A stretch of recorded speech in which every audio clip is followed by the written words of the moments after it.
For our today's study, we are going to turn our Bibles to Gospel according to Mark chapter 7. That is going to lead us to this title and to this theme this morning that Christ is must in our life.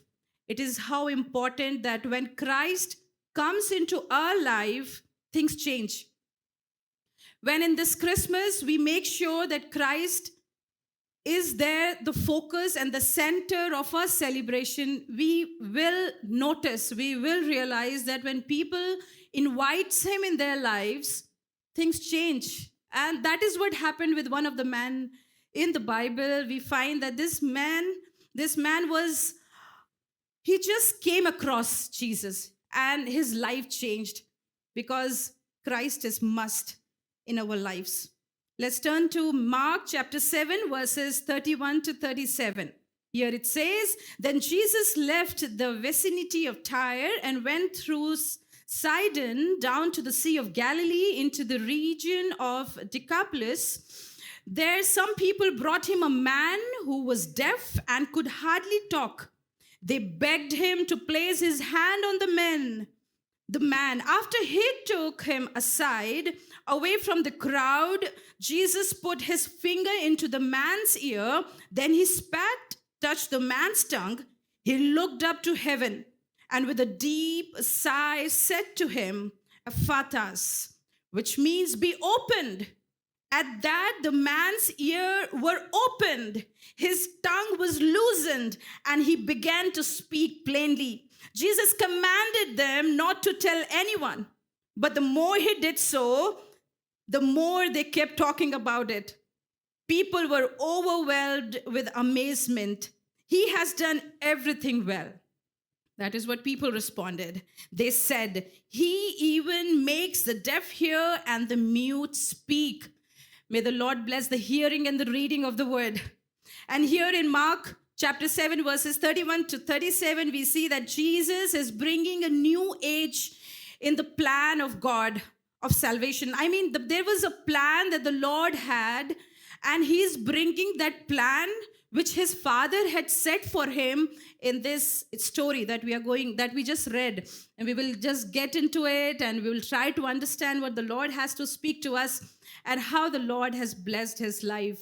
Love came down and rescued me. Love came down and set me free. And that is what happened with this man. The love of Jesus and the very love. Jesus is love. How many of you have heard that? Jesus is love. That very love of Jesus just reached out to this man and rescued him and set him free. While the Jews believed that salvation was just reserved for Israelites, they always felt that, the Messiah is for us and the salvation and then the life eternal is for us. They also dependent on adherence to the law, but Jesus revealed through the salvation that it is the matter of heart. For Jesus, it was not about the law, but it was about the heart of people. And he wanted to make sure that it was available for everyone around him. So we read in Mark chapter 7, verses 1 to 23, that Jesus is letting the people know, the people of Israel, that Jewish people are not the only people who have access to the salvation work of Jesus, but Jesus' work of salvation is going to reach out to every life who will come across Jesus. From verses 24 to 30, when you read, I'm just going above the verses that we have read. From verses 24 to 30th, we see Jesus is trying to illustrate this truth by going away from his disciples into the Gentile region. Gentile regions were the places which were non-Jews. And those were the places where Jesus is going and reaching out, showing his compassion. And there is a story about a woman written, incidents that had really happened. It was just not mere a story, but something that really happened. And through that, Jesus is telling what he has done for this woman is something going out of the culture, the system, and the way people thought about it. But if we try to look into verse 31, which is our key text, we realize that Jesus has left the vicinity of Tyre. Now you see few places written here. You see a place named called Tyre. You see a place named called Sidon and the Sea of Galilee, the region of Decapolis. All of these places had something to do when Jesus is talking about it. So Tyre is a place which is in the north and west part of the Sea of Galilee. And when you talk about Decapolis, this is a place in the eastern part of the Sea of Galilee.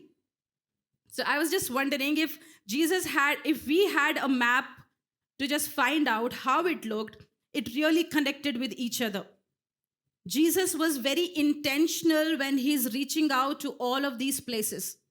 And that is what we were hearing in the Hindi service also, that whatever he does, he does no mistake. He's well planned. He's the creator. He created us and we are his masterpiece. So what he does, he has a master plan made in his mind while he's reaching out to all of these regions. And Tyre and Sidon, these all places are the islands. Actually, they are the islands located near to the Sea of Galilee. And here, Jesus is intentionally going to this place. Whereas Jesus has already gone to this place some time ago. We read about it in Mark chapter 5.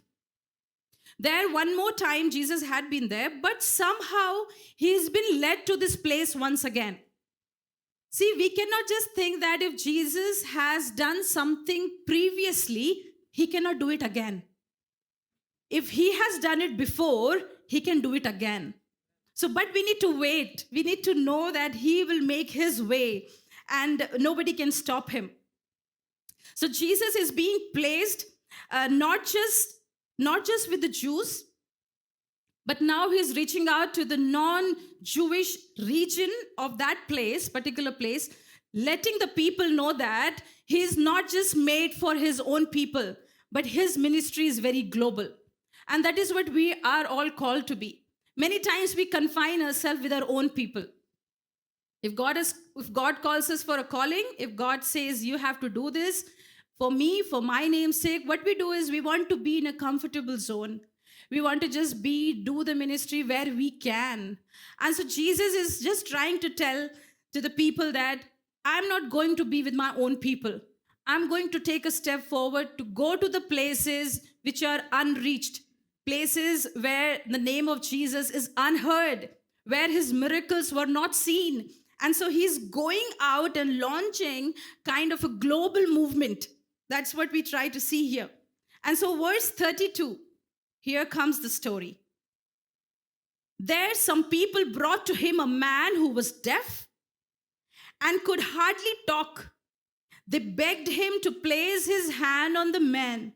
So this is what I was trying to tell, that Jesus, when this time he's going to this place, he knows that there is something waiting for him. So when he does something, he is well planned, as I told before, and he knows that what he will do, it will bring wonders. So when previously he came to this place called Decapolis, he came for the physical healing. There was a man who was demon possessed, and we find about him in Mark chapter 5. But when this time he's entering to this place, the same place, we find that this time he has come for the physical healing of this man. And this was just to free him from his physical sickness. So the disability of this man just made him to be in this place. And now we see that people are bringing him to Jesus. So we simply understand that people were concerned about him. Yes, we see that Jesus was there, but people are taking this man to Jesus. And they just not only take him there, but it further says that they begged him to place his hand on the man. That means they were literally trying their very best that somehow Jesus will lay his hand on that man. What I try to understand here is that people by now have understood the power of Jesus. People by then have understood how effective, how mighty, how miraculous he has been working in the past. And so people knew that this is the only person who can heal this man also. And so they made sure that they brought him to him. They brought this man to Jesus, and now they are not just telling Jesus or requesting, but they are literally begging him. Whereas I believe that we as God's people need not to beg Jesus, right? Because Bible says Jesus came to serve and not to be served. But here the gesture, the way they are doing is just like they are just urging God. They're just pleading before him. The intensity was so deep, they maybe felt in their heart that if by chance we miss this opportunity of having Jesus back again to this place, and they don't wanted to miss it. That is what we always tell to the people in the church. Like, when you come to this place, receive your blessing, receive your deliverance, receive your healing. Because, that presence of God has just come. It has fallen down. It is resting upon in this place when the worship is going on. Yes, presence of God is always with us. But when there is a call given to us, then how important it is that we receive that call and we receive a healing that comes from the Lord. So these people knew it. Jesus is passing by this place of Decapolis, and let's not miss this opportunity. They were very compassionate about this person. They had concern for him. And because of that concern, they takes him to Jesus and says that, we beg you, please lay your hand on him. And I'll tell you, when Jesus lay his hand, this is what I told in the previous Sundays when I was given the opportunity. When he lays his hand, things will not remain changed. Things will not be the same. Things will change. Miracles will happen. God will open doors. But we need to be there to allow Jesus to lay his hand upon us. That is something so important. And in this Christmas, it's coming as a big challenge to all of us that we will take the responsibility to bring people to Jesus. How can we do that? We can just simply do by inviting people for the Christmas program, for the opportunities that we have, by inviting them to the church in this season, because we know that people don't know that Christ is must in this Christmas. And so those people, they are carrying this man. Maybe this man just did not ever hear about, he never even heard about Jesus. But now these people very concerned about him, dragging him, taking him to Jesus. And this is what is our call, my church, my people, that we need to take people to Jesus. You know why? Because Jesus has all that he can do is just Jesus. Everything that we want, that person, that particular people can have in their life is through Jesus. And so it is not just about physical healing, but it's also about the spirit, the inner healing of this man, these people were worried about. Why? Because I also believe this, that this person, over the time while he is deaf and he cannot speak, he's mute, he has also gone through psychological challenges. He has also gone through emotional pressures. And people have seen him suffering a lot. So that is the reason people just did not just request, but people are just begging Jesus for his healing. So when Jesus has laid his hand on him, we need to see what has happened. Verse 33. Here it says, after he took him aside, away from the crowd, Jesus put his finger into the man's ear. Then he spat and touched the man's tongue. So here Jesus is taking this man aside. That means Jesus was not wanting to show what he has to do. Many times it happens in ministry. We want to show what we can do. But actually what we do, we don't do. It's the power of God that works through us. How many times we have to realize this fact that, we need not to run after people. We need not to be people pleasers. We need to know that if that man of God is being used, is doing something extraordinary, supernatural, that is an act of God actually. And so here Jesus, this is one of my thoughts. Jesus did not want to show what he was doing in front of people. Because if people see it, maybe they'll just go shout aloud and bring so many other who were suffering and struggling.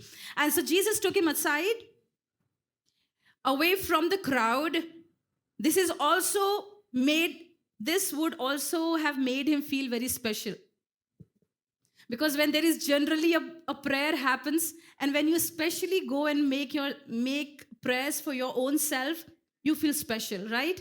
A word that is given from here and then word directly or personally given to you, you feel special. I feel this person was so ordinary, and Jesus was trying to make this ordinary person feel so special, that I want to do something for you, just take you away to a place, and then you receive your healing. So sometimes for receiving our healing, we need to go a little bit away from the crowd, spending personal time, seeking him personally. That is what we have been talking about from past 3 weeks. Different teachers, different people of God have been teaching about seeking God, seeking his beauty, concerns of God, and all of these messages we have been hearing. So we have to go a little bit away from the crowd to receive that what Jesus has in store for us. And so here Jesus is taking him at the corner, giving him an undivided attention, trying to tell him that you mean so much to me. When there is nobody who could do anything for you, I'm here for you. And so Jesus, he put his finger in his ears.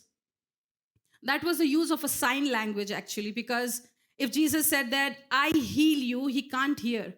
He just cannot. So Jesus is trying to show a sign language. Through a sign language, Jesus puts his finger into his ear, and Jesus is telling him, I know it has been hurting you. I know you have been in pain. I know you have been in trouble. But don't worry, I care for you. I touch you, because that touch of Jesus was something that was very important, that was needed for that moment. It's not just Jesus spoke. I believe even Jesus, if he would have spoken, that man would have been healed. But Jesus is trying to put the fingers in his ear, showing that I am very focused, I am very concerned about your healing, and I want to see that miracle happen. And so he did what he did. And then he spat. Interestingly, this is not the first time Jesus spat. He had done it before also. In Mark chapter 8, verses 23 also, we read that Jesus spat. And so, practically talking, while I was thinking about it, I don't know, how do you think about it?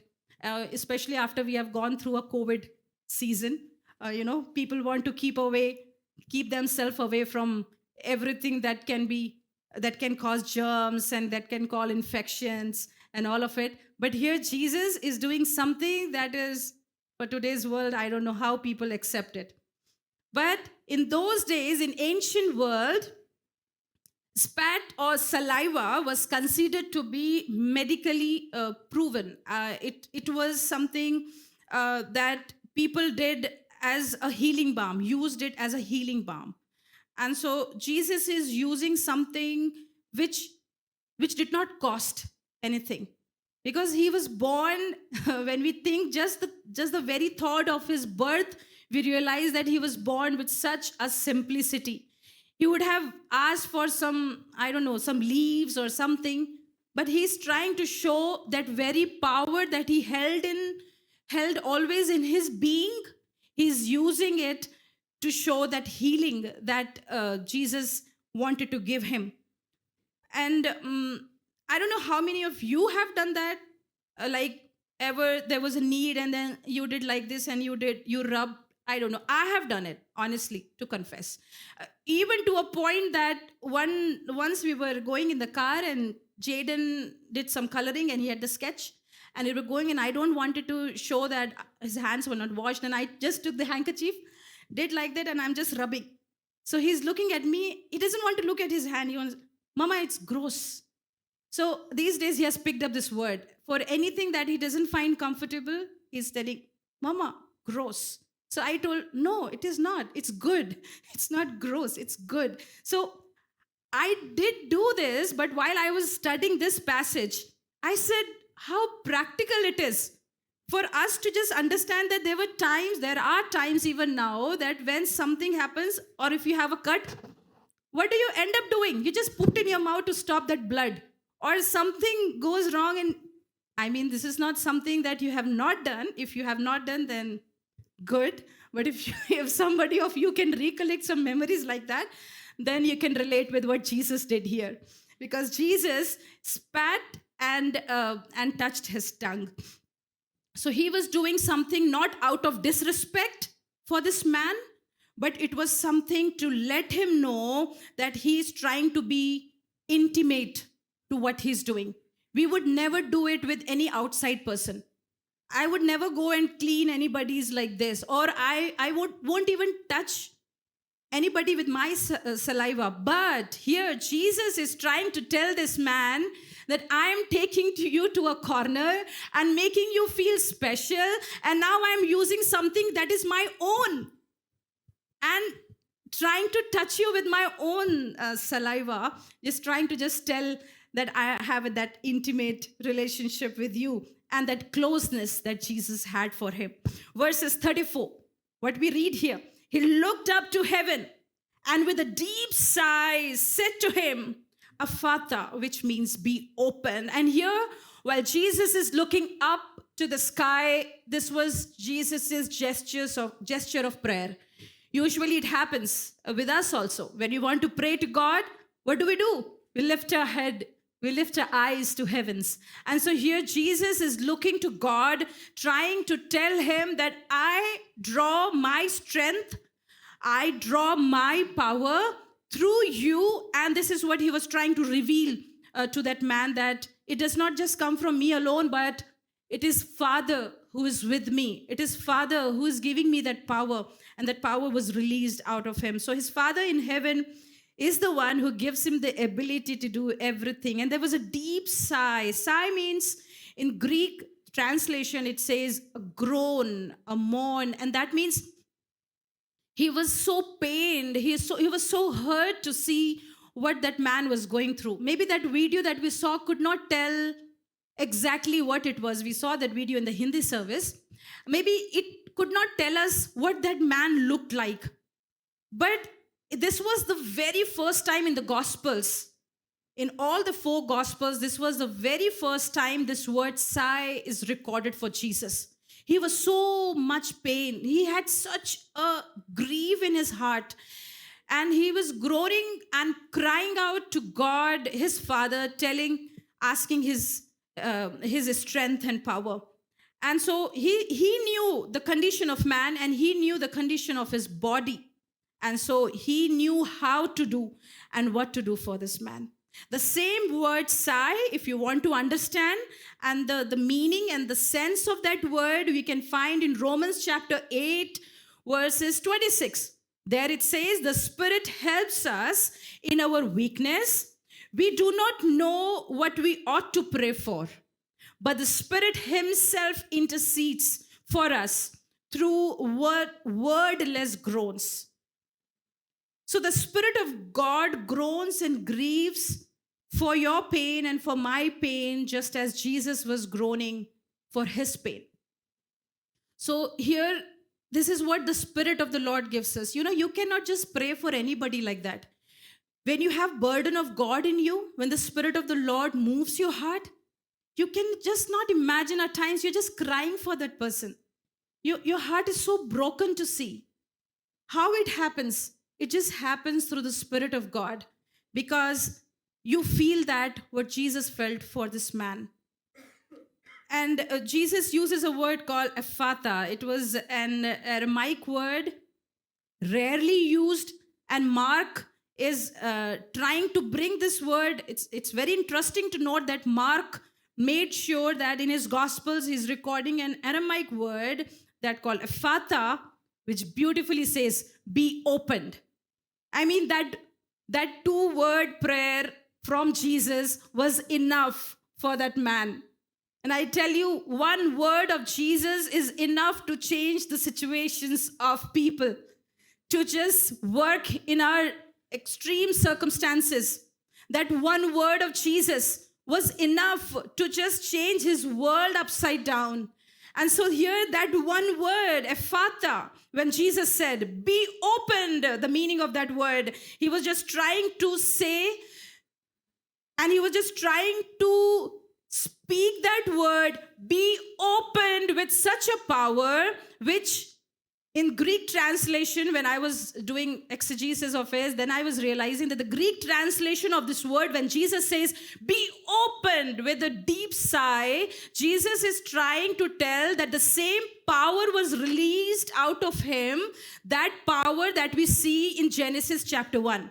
When Jesus said, let there be light, that same power was released out of Jesus when he's declaring a word over his life saying, be opened.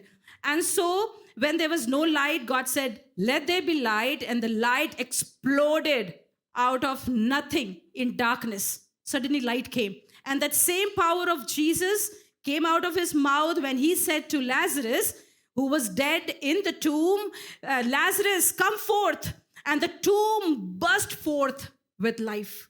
There was no life in the tomb, but there was suddenly life that came out of tomb. That same be opened, that emphasis, that power that was released out of Jesus was the same when Jesus is telling to this man whose name is not recorded, an ordinary simple man, Jesus using that same power of creation over this ordinary man, saying that, Ephata, be opened. And this morning I want to encourage the church that the Lord wants to declare his word over your life.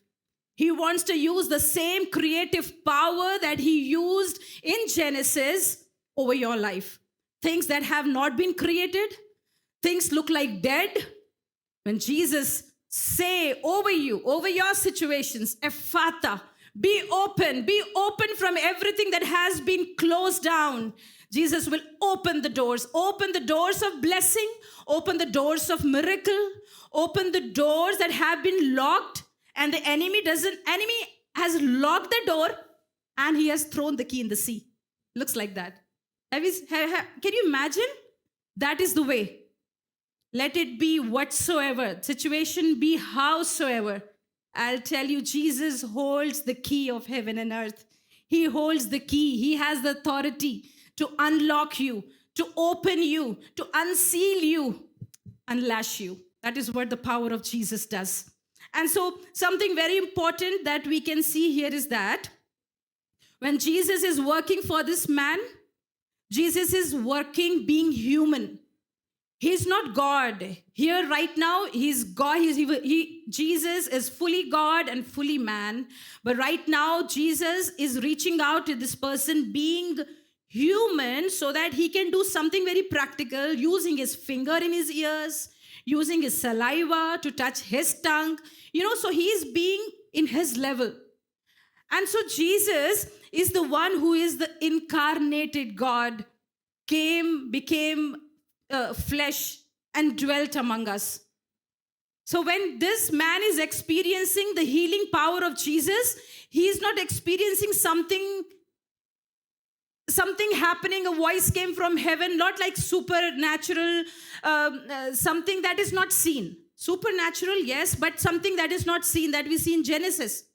God said, the Spirit of God said, and it came to be. But here Jesus is taking a human form and reaching out to him and touching him.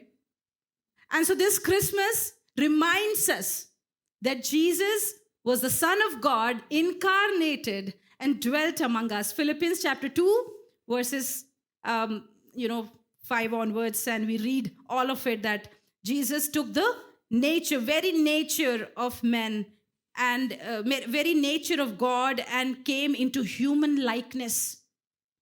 So he is a God who is performing miracle, being a human to that man. Verses 35, what it says, at this the man's ears were opened.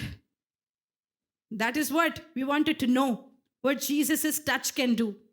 His ears, his tongue was loosened and he began to speak plainly. So everything changed for him. His ears were opened, his tongue was loosened, and he just started to speak plainly. So when we talk about loosened here, when his tongue was loosened, it has to do, the understanding of that loosening of his tongue is also recorded in Romans chapter 8, verses 21. So the understanding is same. That says that the creation itself will be liberated. That means when his tongue was loosened, it was not just his tongue, but the very being of that man was released. He was loosened. Because I told you in the start itself that this man was psychologically, emotionally, mentally, socially was very badly affected. So when his tongue was loosened, it was not just his tongue, but it was the very being of this man that was loosened. So Romans chapter 8 verses 21 says that the creation itself will be liberated from its bondage to decay and brought into the glorious freedom of the children of God. So we are being brought through liberation into the freedom of God. And this man, when Jesus opened his ear, when he started to speak plainly, when his tongue was loosened, actually he's been completely liberated. And so when Jesus works in our life, he does it fully. His work is complete. He did not, that's what we hear always, that the work of salvation is completed. And so when he works in our life, it's not half done. Nobody eats half-cooked food, half-baked food, half-fried food. Everybody will just go for a completely cooked food. I'm not comparing food with the salvation here, but I'm trying to make you understand that when we simply cannot have half-cooked food, raw food, how can God's work, how can his work, he can leave unaccomplished or like just not being done. And so here we see that when Jesus opened his ear and when Jesus loosened his tongue, there's a complete work of liberation that is happening over his life. And it's very ironic, to listen and to understand this fact that Jesus commanded them not to tell to anyone, but the more he did so, the more they kept talking about it. So here, one side, Jesus is telling to the people, one side, this man could not speak, and the other side, people are not able to stop. One side, this man had no speech and he could not talk. And here now, people cannot stop themselves from talking. Such a situation where Jesus is right now. Because for what people saw, they could not stop. Has there been anything in your life that you heard and you felt like, let me run, tell to my dad. Let me run, tell to my mom. Let me message my friends. Has there been anything like that in your life? Have you ever witnessed something? As a girl, I think while I was a little girl, I was one of the girls who will just go as fast as I could to reach out to just tell any good news or any message I heard or any news in the television I saw. Like this has happened. And so in my family, people started calling me like I'm All India Radio. Because even before they hear from the radio, I'm the one reaching out. So I would be very fast. That excitement, I just cannot keep it to myself. And that is what is happening here. These people, they just to see this man, we don't know from how many years he was struggling in his life. And all of a sudden, Ephphatha, be opened. And that's it. He's done.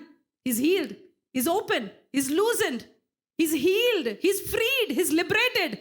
How powerful that is. And these people just could not believe. Some of them in the crowd would have just followed those people who were believing that Jesus can heal. They would have said, is it magic? Is it something like, do I really see him speaking now? Do I really see him? He is able to hear now? That is what they would have felt. But I believe Jesus and his followers and the people, the crowd who were there, they were there to tell those people who thought like it was just like a magic, that Jesus has really done this. Verses 37, people were overwhelmed with excitement. He has done everything well. This is what I want to tell you. He has done everything well. And from that's where I want to pick up my next preaching ever. The Lord gives me any other opportunity. I was telling Lord, there is such a beautiful message by the end of this verse that says, when people are testifying, he has done everything well for this person. He did not just leave him just attend him, just touch him, just cross by him. But Jesus took time to do something for him that just made everything well for that person. My friends, God can do everything well for you.